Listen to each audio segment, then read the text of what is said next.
Pierce slides the folder across the conference table, like he's been looking forward to this moment. Not the content of the folder exactly, though I'll learn soon enough what's inside, but this specific moment. The moment when he gets to watch my face as I open it. The moment when he gets to observe my reaction to something I wasn't expecting. It's 9:15 on a Thursday morning in late October, and I'm in conference room B, which is the small one at the end of the hallway on the 3rd floor. The one with no windows. The one they use for conversations that need privacy or for meetings they don't want people walking past and seeing through glass walls. I was told to be here at 9. No explanation in the calendar invite. Just, meeting with Pierce, conference room B, 9 a.m., required. The folder is manila, standard office supply, the kind we order by the case. But it's thick, multiple pages inside, and Pierce's expression as he slides it toward me suggests that what's inside matters more than the ordinary appearance of the folder would indicate. I open it. The first page is a header. Performance Improvement Plan. My name underneath. Today's date. Pierce's name as my supervisor. I've worked at this company for 12 years. 12 years in the operations department. 12 years of managing vendor relationships and coordinating supply logistics and making sure the things that need to happen actually happen. I'm 47 years old, and I've been doing this work, this specific work of operational coordination, for longer than that. 20 years across 3 companies. I know what I'm doing. I've always known what I'm doing. A performance improvement plan is what companies use when they want to document that an employee isn't meeting expectations. It's the formal step before termination. It's the paper trail that protects the company when they decide to let someone go. I look at Pierce across the table. I'd like 24 hours to review this, I say. It's a reasonable request. It's what anyone would ask when presented with a multi-page legal document that could affect their employment. 24 hours to read it carefully, to understand what I'm being asked to agree to consult with someone if I need to. Pierce laughs, not a small dismissive chuckle. A real laugh, the kind that uses your whole chest. The kind that's loud enough that if there were people in the hallway outside this windowless conference room, they would hear it. You think you have leverage, he says. The laugh is still in his voice. He's genuinely amused. He finds my request for time entertaining in the way you might find a child's logic entertaining when they try to negotiate past bedtime. I look at him. I don't answer. Because anything I say right now will sound like I'm arguing or defending or engaging with the premise that my request is unreasonable. Nadine from HR is in the corner of the room. I noticed her when I walked in, but she's been so quiet I almost forgot she was there. Now she shifts in her chair. She has a folder too, smaller than mine. She opens it and glances at whatever's inside. If you refuse to sign, Nadine says, we'll mark it as insubordination. Her voice is professional, measured. The voice of someone delivering information that's been pre-decided. She's not threatening me. She's explaining what the company will do if I don't comply right now in this moment. I look at the performance improvement plan again. I haven't read past the header. I don't know what's actually in this document yet. I don't know what metrics I'm supposedly failing, or what requirements I'm expected to meet, or what timeline I'm being given. I'm asking for 24 hours to review it, I say again. That's reasonable. You don't get time, Dana, Pierce says. His smile is still there, but something underneath it has shifted. You get consequences. My name is Dana Whitmore. I'm 47 years old. I've worked at Meridian Solutions. No, I need to use a different name. Meridian is on the forbidden list. I've worked at Cascadia Systems for 12 years. Operations lead, which means I'm the person who makes sure that when sales promises a client we can deliver something on a specific timeline, operations actually delivers it. I'm the person who coordinates between vendors and warehouse staff and shipping logistics and quality control. I'm the person who solves the problems that emerge when theory meets reality. I'm good at my job. Not good in the way of someone who thinks they're good but isn't. Good in the measurable way. On-time delivery rates. Vendor satisfaction scores. Error rates in order fulfillment. The metrics that matter are the metrics where I perform well. I go home that Thursday afternoon, Pierce eventually lets me leave the conference room after making it very clear that the PIP is effective immediately, whether I sign it or not, that my signature is a formality, not a requirement. And I'm shaking, not visibly, internally. The kind of shaking that happens in your chest and your stomach when something large has shifted and your body is responding to it before your mind has fully caught up. I walk into my house and my husband Colton is in the kitchen. He's home early from his job at the insurance office where he processes claims. He looks up when I come in.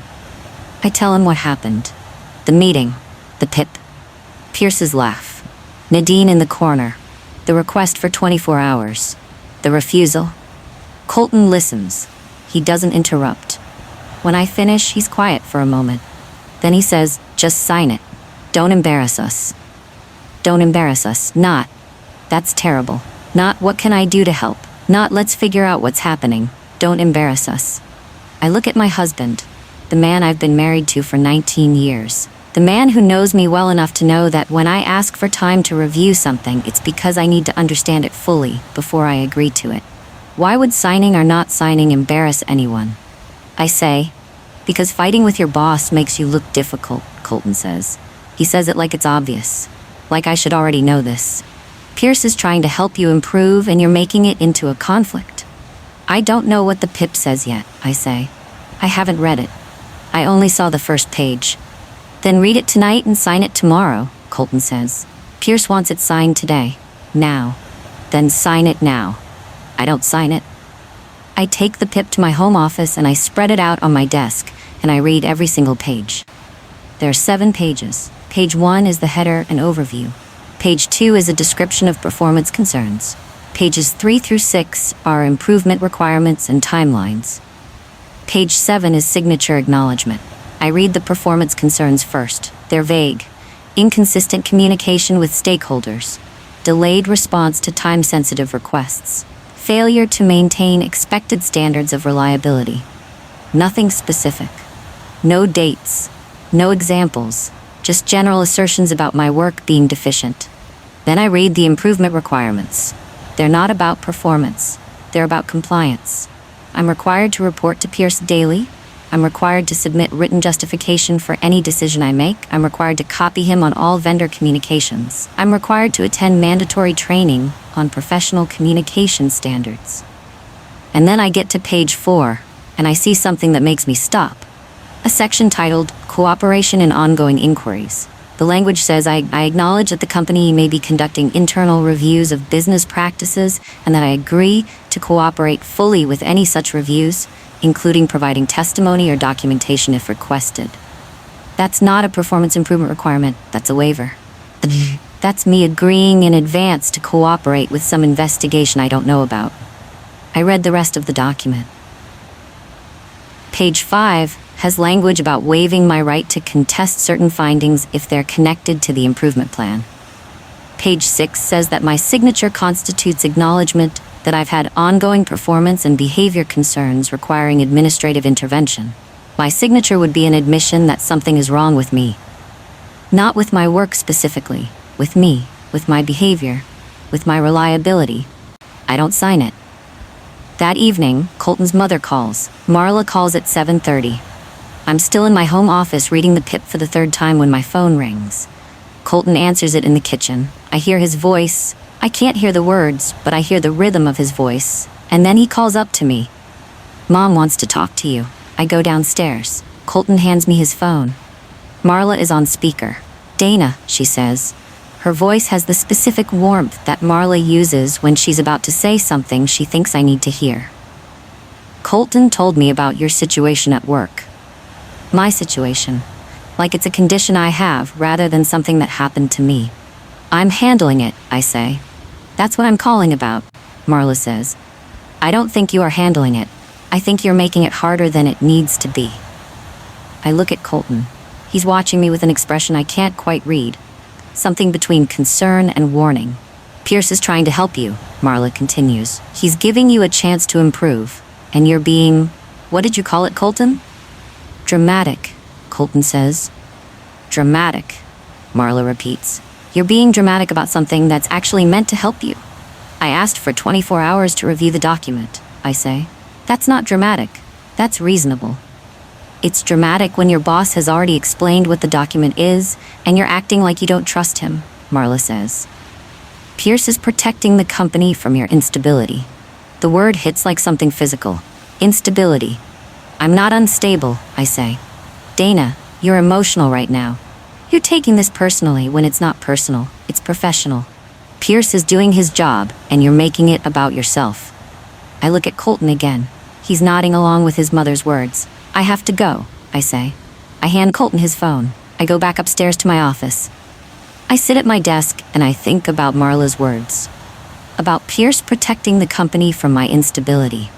About how Colton told his mother about my work situation within hours of it happening, and she called to deliver a message that sounds rehearsed.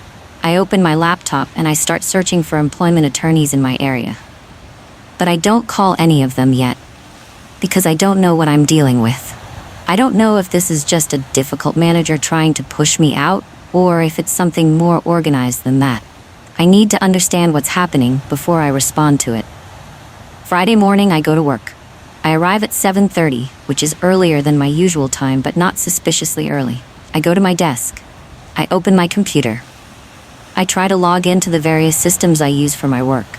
My email works. The project management system works.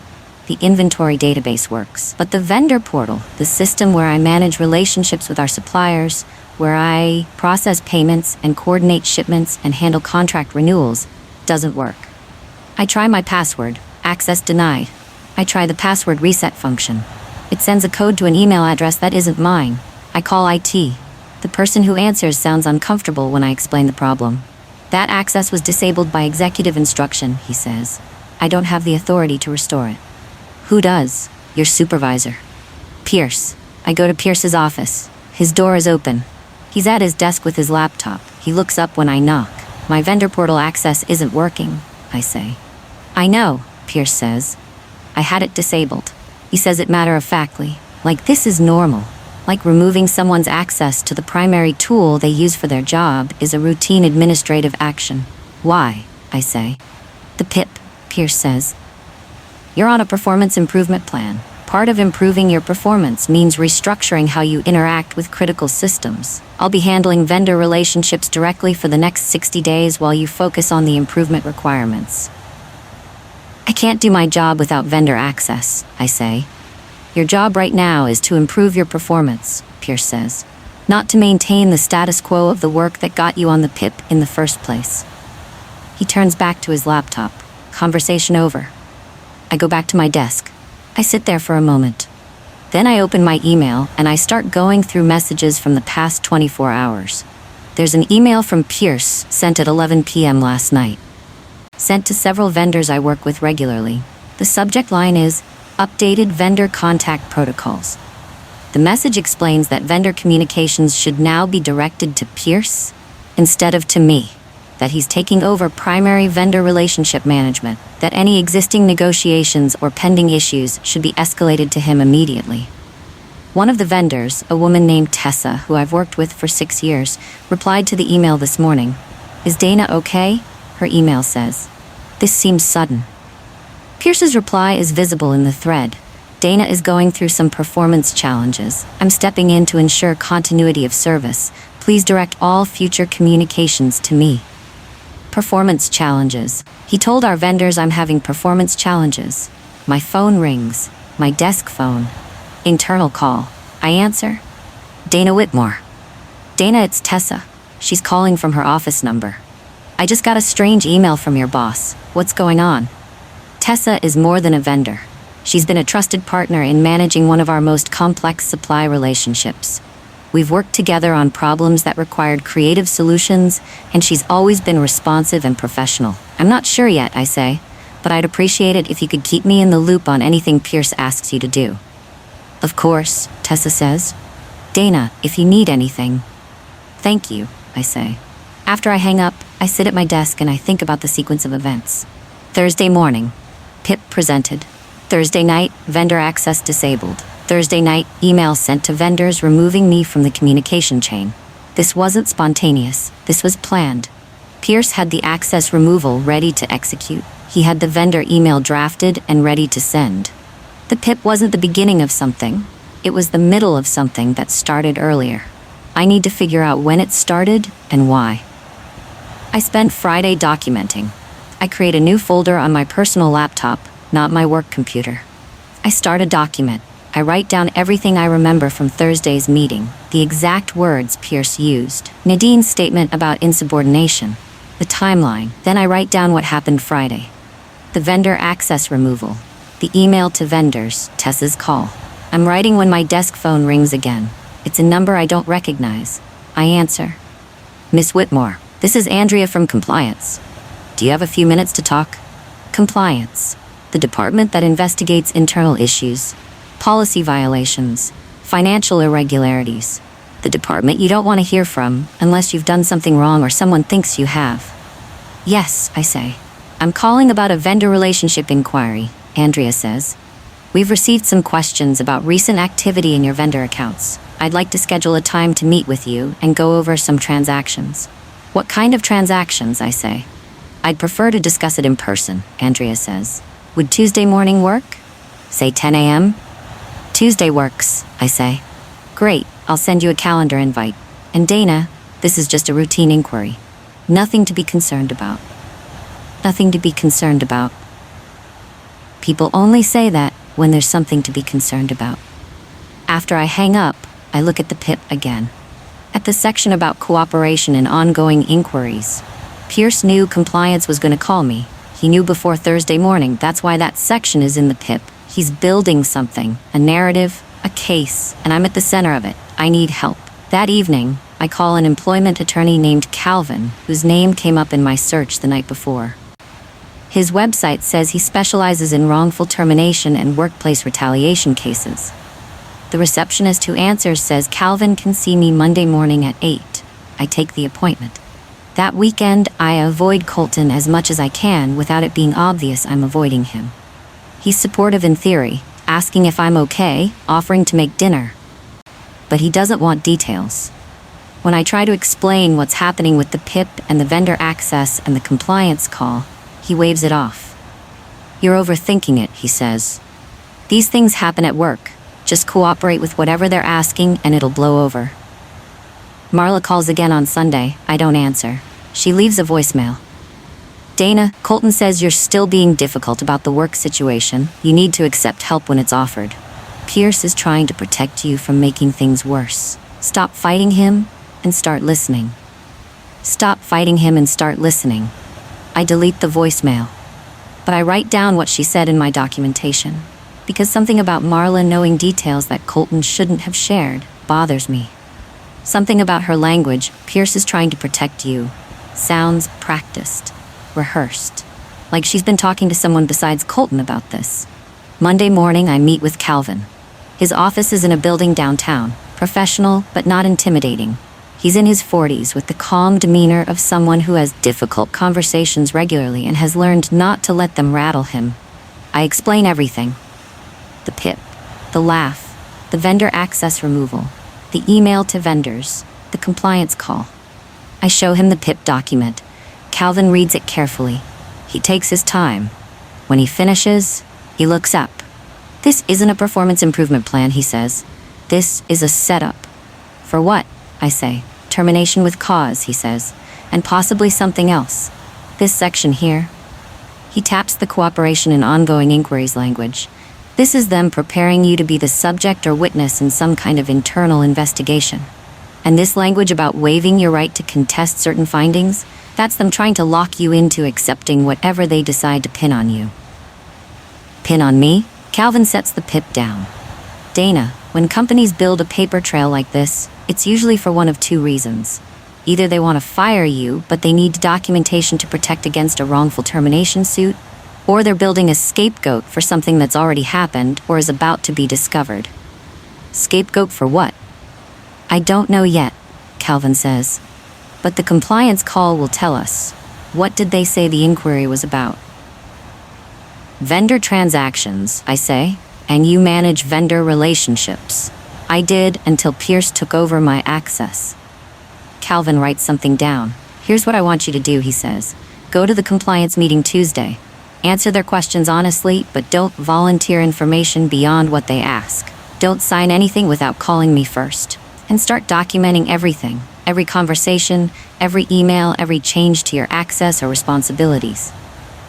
I've been doing that, I say. Good, keep doing it. And Dana, he looks at me directly. Be prepared for this to get worse before it gets better. When people build a setup like this, they don't stop halfway, they follow through. Tuesday morning, I go to the compliance meeting. It's in conference room C.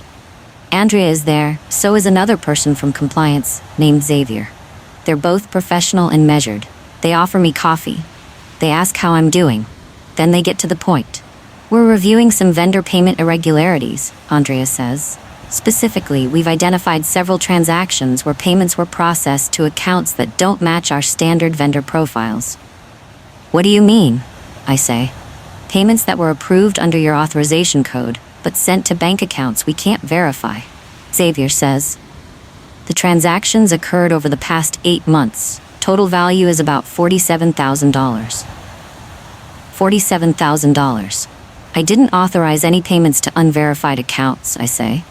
Your authorization code appears in the system logs, Andrea says. She turns her laptop toward me. Can you explain these? I look at the screen. She's showing me a payment approval interface from the vendor portal. Several transactions listed. My authorization code in the approval field. Dates ranging from March through September. But I don't recognize the vendor names. And I definitely don't recognize the bank account information. I didn't approve these, I say. Your authorization code was used, Xavier says. Someone else used my code, I say. Who has access to your code? Andrea asks. I think about this. Authorization codes are supposed to be private, but in practice, people share them when they're out of office or need backup approvals. I've shared mine with Pierce before when I was traveling and he needed to process urgent payments. My supervisor has used it before, I say. Pierce? When I've been unavailable. Andrea and Xavier exchange a look. Pierce reported the irregularities to us last week, Andrea says. He's the one who flagged your authorization code being used for these transactions. Pierce reported me. Pierce, who has access to my authorization code, reported that my code was being used improperly. I need to call my attorney, I say. Andrea's expression doesn't change. Of course, we're not accusing you of anything. We're just trying to understand the transactions. I understand, I say, but I'd like to have legal representation before we continue this conversation. That's your right, Xavier says. Let us know when you're ready to resume. I leave the conference room and I call Calvin from my car in the parking garage. They're accusing me of approving fraudulent payments, I say. Did you? Calvin asks. No. Then we need to prove it wasn't you. Can you get the system access logs? I don't have access to the vendor portal anymore, I say. Pierce disabled it. Convenient, Calvin says. We'll need to request those logs through formal channels. In the meantime, don't go back to that meeting without me present. I'm sending them a letter today stating you're represented and all further communications go through me. That afternoon, Pierce calls me into his office. Pierce is smiling when I walk into his office. Not a warm smile. The smile of someone who's pleased about something they think is going their way. Compliance tells me you lawyered up, he says. I have representation, I say. That's my right. Of course it is, Pierce says, but it doesn't look great. You know that, right? When someone gets investigated and immediately hires a lawyer, it makes people think they have something to hide. I have nothing to hide, I say. Then why not just cooperate with the inquiry? I am cooperating. Through my attorney. Pierce leans back in his chair. He's still smiling. Dana, I'm going to be honest with you. This isn't going well for you.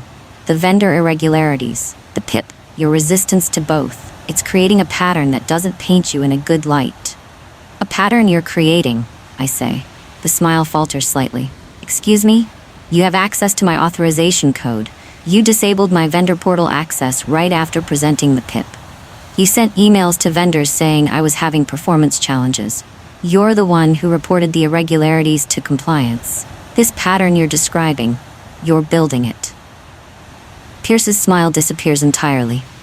Are you accusing me of something? He says. I'm stating facts, I say. You're paranoid, Pierce says. And you're making this situation much worse for yourself than it needs to be. I was trying to give you a clean exit. A PIP, some documentation, a mutual separation. But if you're going to fight this and make accusations, the exit won't be clean. I didn't do anything wrong, I say. That's not what the evidence shows, Pierce says. I leave his office. I go back to my desk. I'm shaking again. The internal shaking. The kind that comes from understanding that someone is building a trap and you're already partially inside it. I call Calvin again. He just threatened me, I say. Said if I fight this, the exit won't be clean. Of course he did, Calvin says. He's trying to scare you into accepting whatever they're planning. Don't let him. We're going to request the access logs, the PIP documentation history, the email records. We're going to build our own case, showing you're being set up. How long will that take? Weeks, Calvin says. Maybe longer. Can you hold out that long? I think about Colton telling me to just sign and cooperate. About Marla calling to say I'm being difficult. About Pierce's smile when he said the exit won't be clean. I don't have a choice, I say. That evening I get a call from someone I haven't heard from in 2 years. Elise. She used to work in my department before she transferred to a different division. We were friendly, not close friends, but work friends. We'd occasionally grab lunch together. Dana, she says when I answer, I heard what's happening. I needed to call you. How did you hear? Pierce has been talking, she says, to people in other departments, saying you're under investigation for vendor fraud, saying you're unstable, saying the company is trying to handle it quietly, but you're making it difficult. He's poisoning my reputation, proactively, building the narrative before I can defend myself. Elise, I didn't do what they're saying I did, I say. I believe you, she says, and I'm calling because I remember something. When I worked in your department, Pierce did something similar to another employee. Do you remember Fletcher? Fletcher. He left 3 years ago. Quiet exit. I remember Pierce saying Fletcher wasn't a good fit and had decided to pursue other opportunities. I remember, I say. There was a performance issue. The lease says, Fletcher got put on a PIP. Then there was some kind of audit finding. Fletcher's name was on it. He left shortly after. I never got the full story, but I remember thinking it was strange how fast it happened. Do you know where Fletcher is now? I say. I think he's working for a competitor, Elise says. I could try to find his contact information. Please, I say. 2 days later, Elise texts me Fletcher's email. I send him a message explaining what's happening and asking if he'd be willing to talk. He calls me that same evening. Dana? Fletcher says, I'm sorry you're going through this. I know exactly what's happening because it happened to me. Tell me, I say.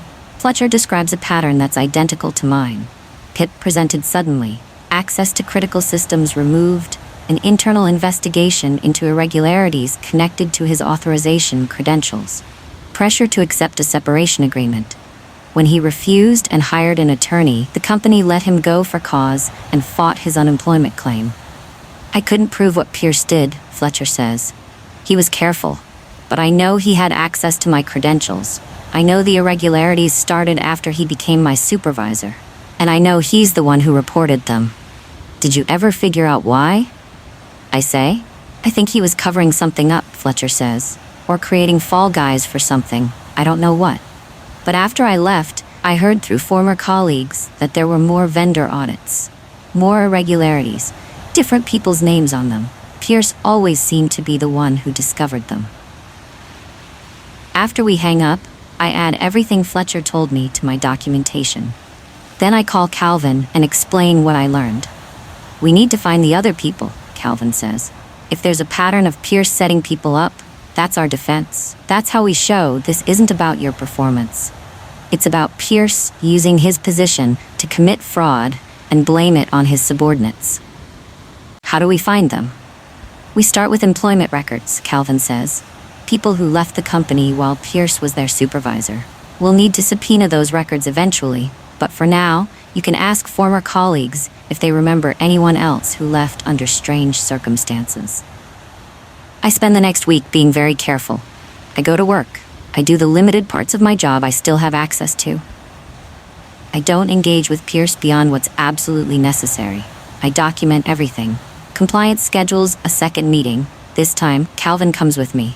Andrea and Xavier present more evidence, more transactions with my authorization code, more unverified vendor accounts, more discrepancies in the payment records.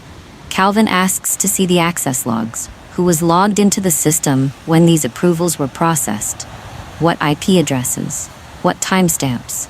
Andrea says they're still compiling that information. Calvin says we'll wait for it before continuing. After the meeting, Calvin and I sit in his car in the parking garage. They don't have the access logs yet because the logs probably show Pierce was logged in, Calvin says. They're trying to figure out how to present it, or they're trying to scrub it. Can they do that? I say, they can try, Calvin says, but access logs are backed up. If they alter the current logs, we can request the backups. It's risky for them to tamper with evidence. Most companies won't do it. What do we do while we wait? We keep building our case, Calvin says. We find the other victims. We establish the pattern. That evening, Colton confronts me. We're in the kitchen. He's been distant lately, coming home late, spending time on his phone, not asking about work. Now he sets his phone down and looks at me.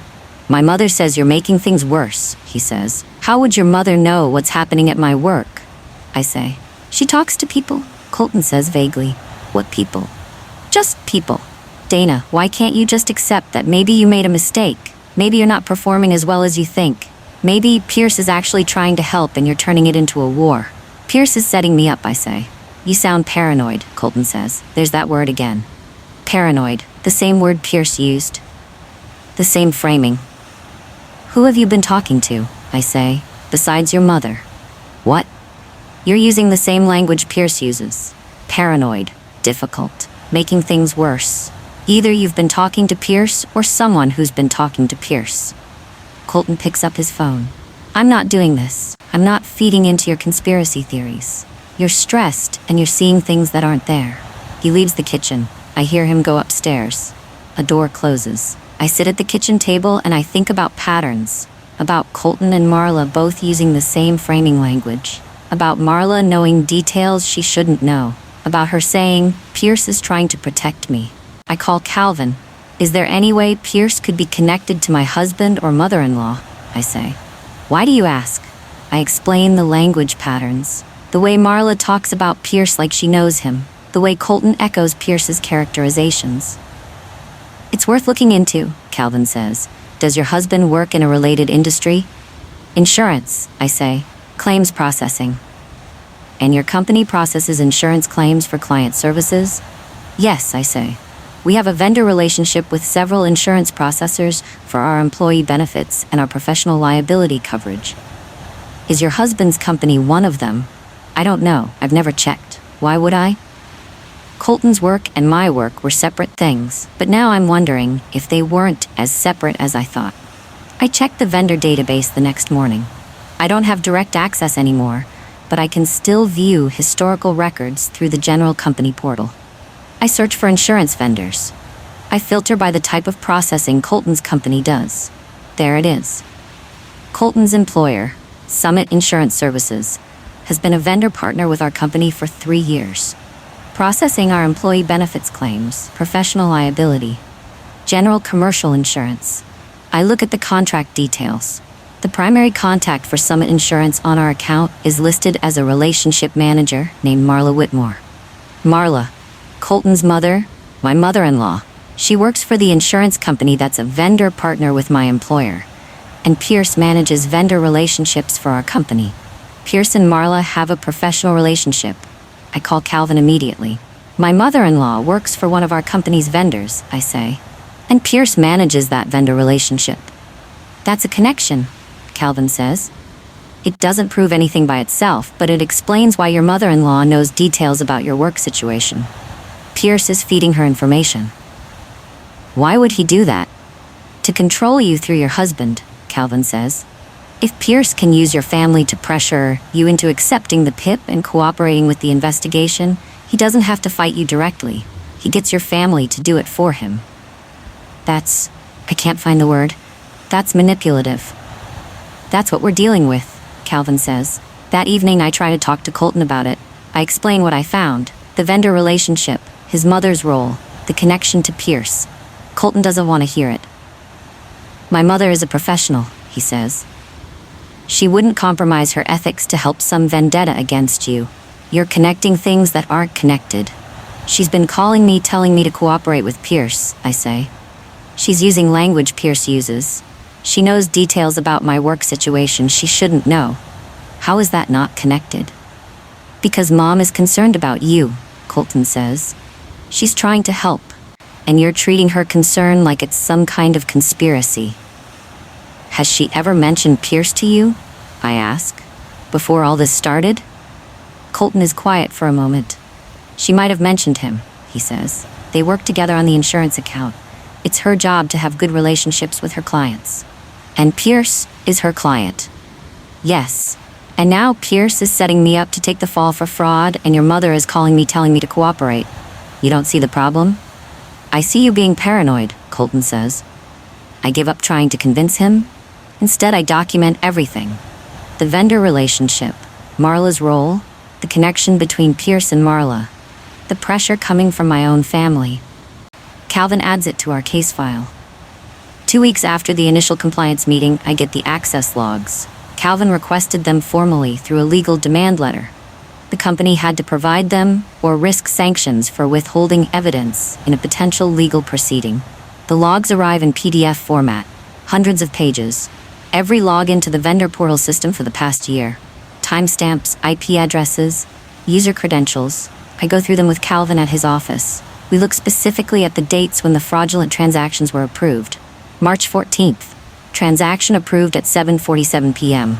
My authorization code used, but the login was from Pierce's work computer. His IP address. March 28th. Transaction approved at 8:12 p.m. My code. Pierce's IP address. April 5th. My code. Pierce's IP address. Every single fraudulent transaction was approved using my authorization code, but from Pierce's computer or his IP address. He used your code from his computer, Calvin says. He didn't even try to hide it properly. Why would he not hide it? Because he didn't think anyone would check, Calvin says. Or he thought he could explain it away as you giving him your code for legitimate purposes. But I didn't give him my code for these transactions, I say. We know that. Now we can prove it. These logs show Pierce was logged in as himself while approving transactions under your authorization code. That's not you delegating authority. That's him using your credentials without permission. We print out the relevant pages. We highlight the IP addresses. We create a timeline showing the pattern. Then Calvin drafts a letter to the company's legal department and compliance laying out what the logs show and requesting an immediate investigation of Pierce's conduct. The letter goes out Monday morning. By Monday afternoon, I'm suspended with pay pending investigation. The suspension notice comes via email from HR, not from Nadine, from someone higher up in the department. The email is formal and brief. I'm being placed on paid administrative leave, effective immediately, while the company investigates certain matters related to my employment. I'm instructed not to contact coworkers about the investigation. I'm told my building access has been temporarily suspended. I'm given a date 3 weeks from now for a follow-up meeting. I call Calvin. This is retaliation, I say. I provided evidence that Pierce committed fraud and they suspended me. It looks that way, Calvin says, but it's also standard procedure with Deidre when there's competing evidence. You say Pierce did it, Pierce presumably says you did it, or you delegated it to him. They suspend you both while they investigate. Did they suspend Pierce? I don't know. The email doesn't say.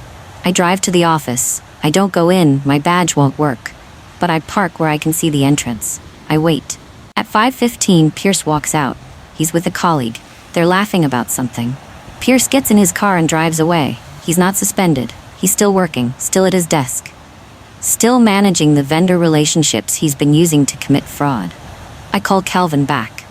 Pierce isn't suspended, I say. I just watched him leave work at normal time with his colleague. Then they're not treating this as a balanced investigation, Calvin says. They're treating you as the subject and Pierce as the victim or witness. That's a problem. That's evidence of bias. We'll use it. That evening, Marla calls Colton. I hear his phone ring. I hear him answer. I hear his side of the conversation. Yes, I know. She's here. I don't know, Mom. She's not listening to me. I understand. I'll try. He hangs up. He comes into the living room where I'm sitting with my laptop reviewing the access logs for the 20th time. Mom says the company is being very generous, letting you keep your pay during the suspension, Colton says. She says you should use this time to think about what you really want, whether fighting is worth it. What I want is to not be blamed for fraud Pierce committed, I say. Mom says Pierce didn't commit fraud. She says there's been a misunderstanding about delegated authority, and you're making it worse by involving lawyers. How would your mother know what Pierce says about this? Because she works with the company, Dana. They communicate about the insurance account. It's normal. It's not normal for a vendor relationship manager to be discussing an employee's internal investigation, I say. You're being paranoid again, Colton says. That word. Over and over. Paranoid. I look at my husband. The man I've been married to for 19 years. I realize something I've been avoiding acknowledging. Colton has chosen a side, and it's not my side. 3 days into my suspension, Calvin gets a call from the company's corporate counsel. Her name is Blythe. Calvin calls me after they speak. There's been a development, he says. The company wants to meet, not compliance. Corporate counsel. That means they've found something and they're deciding how to handle it. Found what? I don't know yet, but Blythe suggested the meeting would be productive for all parties. That's corporate speak for we know there's a problem and we want to resolve it quietly. When? Friday. 2 days from now. I'll be there with you. Friday arrives. Calvin and I go to the company's executive offices, conference room on the 5th floor, the nice one with the windows and the good furniture. Blythe is there, so is someone from compliance, so is someone from HR leadership, not Nadine, someone above her. Pierce is not there. We sit. Blythe opens a folder. Thank you for coming, she says. I'm gonna be direct. Our investigation has raised significant concerns about vendor account management practices under Pierce's supervision. She slides a document across the table to me. The access logs you provided were helpful, she says. They prompted us to conduct a deeper review. We found additional irregularities. Transactions approved using various employees' authorization codes, all from Pierce's workstation or IP address. The pattern extends back 18 months and involves multiple employees who are no longer with the company. Fletcher, and others like him. We've also discovered that Pierce has a financial relationship with one of the unverified vendor accounts that received payments, Blythe continues. He's listed as a beneficial owner of an entity that received approximately $73,000 over the past year. He was stealing, I say. It appears he was using his position to approve payments to an entity he controls, using other employees' authorization codes to obscure his involvement, Blythe says, and framing those employees when someone got close to discovering it, Calvin says. That appears to be the case, Blythe says. She looks at me. Dana, we owe you an apology. You were right to question what was happening. Pierce has been removed from his position as of this morning. We're conducting a full audit of all vendor relationships under his management. And we'd like to discuss what it would take to make this right with you. Start with clearing my name, I say. Already done, Blythe says. The investigation findings will show that the irregularities were committed by Pierce using improperly obtained authorization codes. Your record will reflect that you identified concerns and cooperated with the investigation. And the PIP, Calvin asks. Withdrawn, Blythe says. It will be removed from Dana's file entirely. And her suspension? Ended effective immediately. She can return Monday, with an apology from leadership and an explanation to her team about what happened. Calvin looks at me. I know what he's asking without him saying it. Is this enough? Or do we push for more? What about the other people, I say. The ones Pierce set up before me. Fletcher and whoever else there was. We're reaching out to them, Blythe says. Offering to correct their records and provide references that reflect the truth of what happened. And Pierce, I say. Is he being prosecuted? That's being determined, Blythe says carefully. We've reported the findings to appropriate authorities. What happens next is up to them. I go home from that meeting, and I sit in my car in the driveway for a long time before I go inside. Pierce is fired. My name is cleared. The PIP is gone. I can return to work. I won. In the way that matters. The way that protects my job and my reputation. I won. But it doesn't feel like winning, it feels like surviving. I go inside. Colton is home. He's in the living room. I tell him what happened. That Pierce was committing fraud, that he was framing employees, that the company found the evidence and fired him, that my name is cleared. Colton listens. Then he says, "I'm glad it worked out." That's it. No apology for not believing me. No acknowledgement that he spent weeks telling me I was being paranoid and difficult. No recognition that his mother was feeding him information from Pierce that was designed to manipulate me into compliance. Your mother knew, I say. She was working with Pierce. She was the one telling you what to say to me. My mother was trying to help, Colton says. Help Pierce cover up fraud. She didn't know he was committing fraud, Colton says. She thought he was managing a difficult employee. Me. Yes, and you believed her instead of me. Colton is quiet. I'm your wife, I say. I told you something was wrong. I told you I was being set up, and you told me I was being paranoid and difficult and embarrassing you.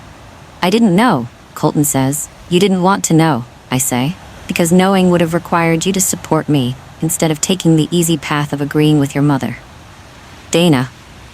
I need you to leave, I say. What? I need you to leave. Go stay with your mother, or get a hotel. I don't care what, but I need you out of this house while I figure out if I can stay married to you. Colton looks at me like I've slapped him. You're ending our marriage over this? I'm ending our marriage over the fact that when I needed you most, you chose to believe the people trying to destroy me instead of your own wife. Colton stands. He goes upstairs. I hear him moving around. 20 minutes later, he comes down with a bag. I'll call you in a few days, he says. Don't, I say. I'll call you when I'm ready to talk.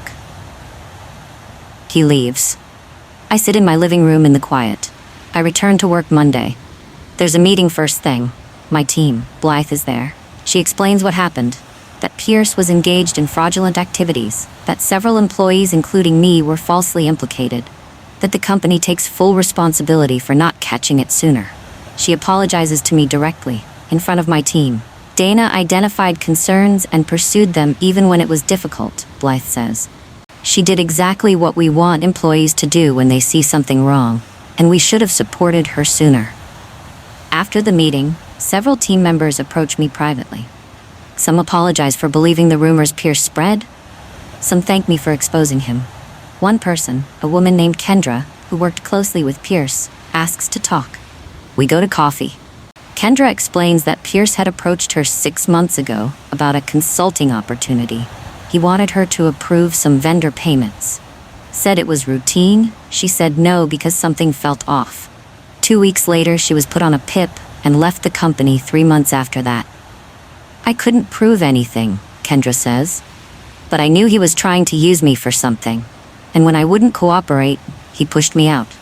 I'm sorry, I say. You did what I couldn't. Kendra says, you fought back, and you won. I go back to my desk. My vendor portal access is restored. My authorization code is reactivated. I spend the afternoon going through emails and catching up on what I missed during the suspension. Tessa from the vendor company calls. I heard what happened, she says. With Pierce. I'm so glad they figured it out. Thank you for keeping me in the loop during all this, I say. Your information helped. Of course, Tessa says. Dana, I want you to know, when Pierce took over communications, some of his requests were strange. He was asking us to process payments to accounts we'd never used before. We flagged it internally. When your company reached out about the audit, we were able to provide documentation showing Pierce initiated those requests, not you. Thank you, I say. That probably made a difference. After we hang up, I think about all the small pieces that came together. The access logs, Fletcher's story, the vendor documentation, Calvin's legal demands, my refusal to sign the PIP or cooperate with the setup. Any one of those pieces missing, and this could have gone differently. 2 weeks after returning to work, I meet with Calvin one more time. How are you doing, he asks. Better, I say.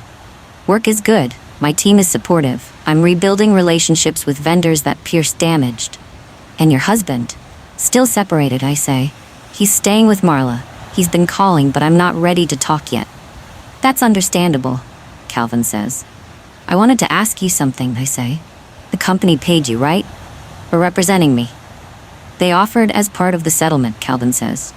I accepted on your behalf since you were clearly the victim of Pierce's actions and their inadequate oversight. What happens to Pierce now?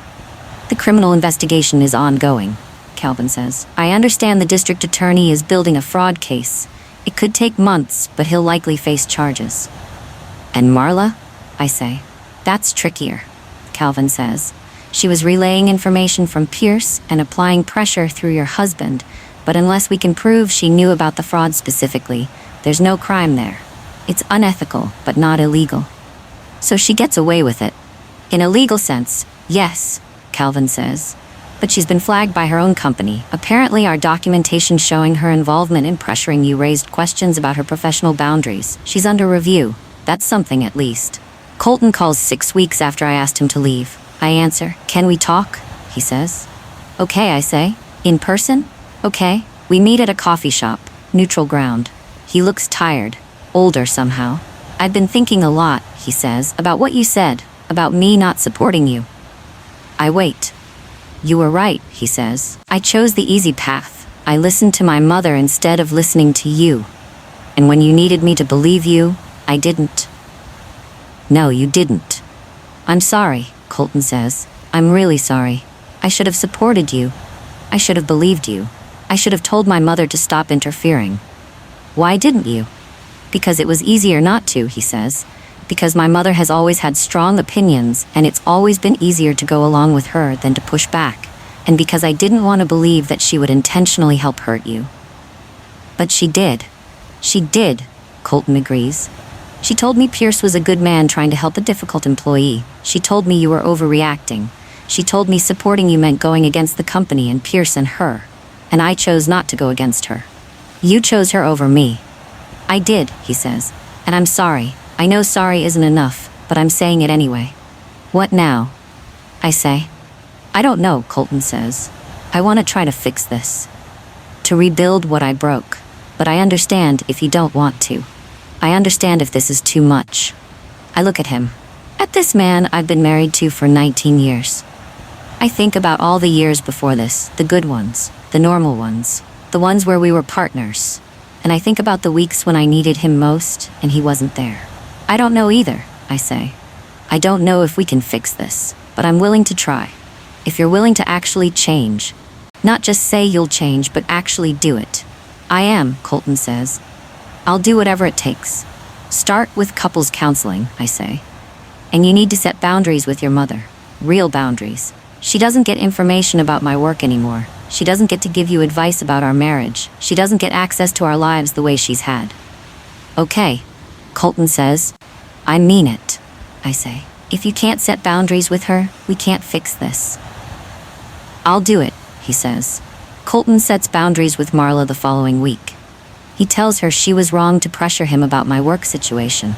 He tells her she crossed a professional line by sharing information from Pierce. He tells her she's not welcome in our marriage decisions anymore. Marla doesn't take it well. She calls him ungrateful. She calls me controlling. She says he's choosing a bitter wife over his mother. Colton holds the boundary. "I'm choosing my marriage," he tells her. "And if you can't respect that, you're choosing not to be part of it." It's the first time I've seen him stand up to her. Maybe the first time he's ever stood up to her. We start counseling. A therapist who specializes in marriage repair after betrayal. We go every week. The sessions are hard. Colton has to face things about himself he's been avoiding. I have to face things about what I need from a partner that I've been compromising on. But we're doing the work. At work, things stabilize. I'm given a promotion, manager of vendor relations. It comes with a raise and a team, and the acknowledgement that I'm good at what I do. Pierce is charged with fraud. Multiple counts. The trial is set for next year. I'll probably have to testify. Fletcher reaches out. He heard about Pierce's arrest. He thanks me for pursuing it when he couldn't. He says seeing Pierce face consequences gives him closure. 6 months after the access logs revealed the truth, I'm sitting at my desk at work when I get an email. It's from Blythe. "Dana, I wanted you to know that we've completed the audit of all vendor relationships under Pierce's previous management. We found 11 employees whose authorization codes were used improperly. We're correcting all their records and offering settlements where appropriate. This wouldn't have happened without your willingness to fight, even when it was difficult. Thank you for that. Blythe. 11 employees. 11 people like me and Fletcher, who Pierce tried to scapegoat. All of them cleared now because I asked for 24 hours to review a document. Because I refused to sign something I didn't understand. Because I documented everything. Because I hired an attorney. Because I didn't give up. 1 year after Pierce laughed at my request for time, I'm still at the company, still managing vendor relationships, still good at my job. Colton and I are still married, still in counseling, still working on things. It's not perfect. Some days are harder than others, but we're trying. Marla is no longer a vendor contact for our company. Her employer reassigned her after the professional boundary violations came to light. She and Colton speak occasionally. She and I don't speak at all. Pierce was convicted on 8 counts of fraud. He was sentenced to 4 years in federal prison. He'll likely serve 3 with good behavior. I testified at his trial. I told the jury about the PIP, the laugh, the vendor access removal, the pattern. My testimony was corroborated by the access logs, the vendor documentation, the pattern with other employees. The prosecutor told me afterward that my testimony was compelling because I wasn't angry or vengeful. I was factual. Clear. I presented the evidence without emotion. I let the facts do the work. After the verdict, I went home and I sat in my living room and I thought about everything that happened. About the moment Pierce laughed when I asked for time. About how that laugh revealed what he thought of me. That I was powerless. That I would accept whatever he put in front of me because he believed I had no other choice. He was wrong. The smartest thing I did in this entire situation was ask for time. Not because I knew what was happening. I didn't. Not because I had a plan. I didn't. But because something in me understood that signing something under pressure is how you lose. That asking for time is how you create space to see clearly. That the person who wants you to act immediately is usually the person who doesn't want you to think. Pierce wanted me to sign immediately because he knew if I read the PIP carefully, I'd see the trap. If I asked questions, I'd find the connections. If I had time, I'd figure out what he was doing. So he laughed. He tried to make me feel small and powerless, and like asking for time was unreasonable. That was his mistake, because his laugh told me everything I needed to know. It told me this wasn't normal. It told me I was right to want time. It told me something was very wrong. And once I knew something was wrong, I didn't stop until I found out what. If someone ever puts a document in front of you and says, "Sign now," subscribe. If someone ever laughs when you ask for time to think, subscribe. If someone ever tries to make you feel unreasonable for wanting to understand something before agreeing to it, subscribe. Because the smartest thing you can do when someone pressures you to act immediately is to refuse. Ask for time. Create space. Read carefully. Document everything. Get help. The person who wants you to sign without reading doesn't want you to understand. The person who laughs when you ask for time is afraid of what you'll find if you have time.